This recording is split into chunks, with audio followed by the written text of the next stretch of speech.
মধ্যপ্রাচ্যের চলমান উত্তেজনা এখন আর শুধুমাত্র যুদ্ধক্ষেত্রের ভেতরে সীমাবদ্ধ নেই, বরং তা প্রবেশ করেছে যুক্তরাষ্ট্রের কংগ্রেসের রাজনৈতিক হিসাব নিকাশে। মার্কিন প্রেসিডেন্ট ডোনাল্ড ট্রাম্প ইরানের সঙ্গে যুদ্ধবিরতির মেয়াদ বাড়ানোর ঘোষণা দিলেও এই যুদ্ধের ভবিষ্যৎ এখন নির্ভর করছে ওয়াশিংটনের আইনসভা এবং ওয়ার পাওয়ার্স রেজলিউশনের কঠোর সময়সীমার ওপর। 1973 সালের এই আইন অনুযায়ী কোনো মার্কিন প্রেসিডেন্ট কংগ্রেসের অনুমোদন ছাড়া 60 দিনের বেশি বিদেশে সামরিক অভিযান চালিয়ে যেতে পারবে না। এই সীমা পূর্ণ হতে যাচ্ছে 1 মে।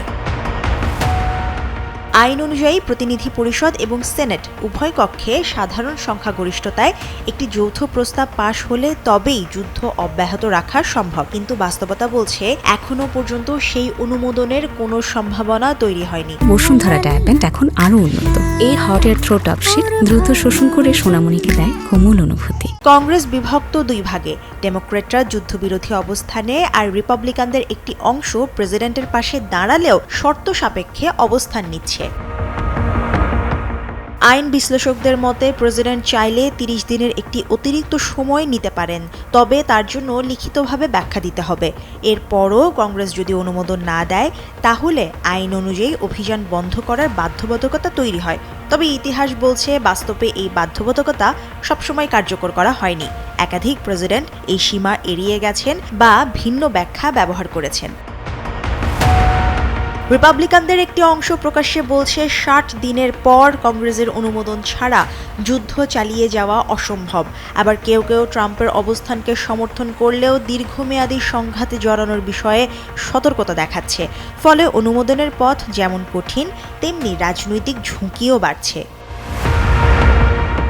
এদিকে যুদ্ধবিরতির ঘোষণা থাকলেও বাস্তবে সংঘাত থামেনি, বরং হরমুজ প্রণালীতে চাপ অব্যাহত রয়েছে। প্রণালীর কাছাকাছি এলাকায় জাহাজ আটক, পাল্টা জবাব এবং নৌ নিয়ন্ত্রণের ঘটনাগুলো রোজ দেখা যাচ্ছে।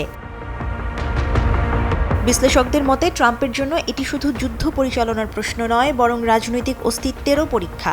নির্বাচনী প্রতিশ্রুতিতে তিনি যুদ্ধ এড়িয়ে চলার কথা বলেছিলেন, কিন্তু এখন তিনি এমন এক সংঘাতে জড়িয়ে পড়েছেন যা তার নিজ দলের ভেতরেও প্রশ্ন তৈরি করেছে। আইনি কাঠামোর বাইরে গিয়ে যুদ্ধ চালিয়ে যাওয়ার আরেকটি পথ হিসেবে রয়েছে authorisation for use of military force. 2001 ও 2002 সালের এই আইনি কাঠামো ব্যবহার করে অতীতেও বিভিন্ন প্রশাসন বিস্তৃত সামরিক অভিযান পরিচালনা করেছে।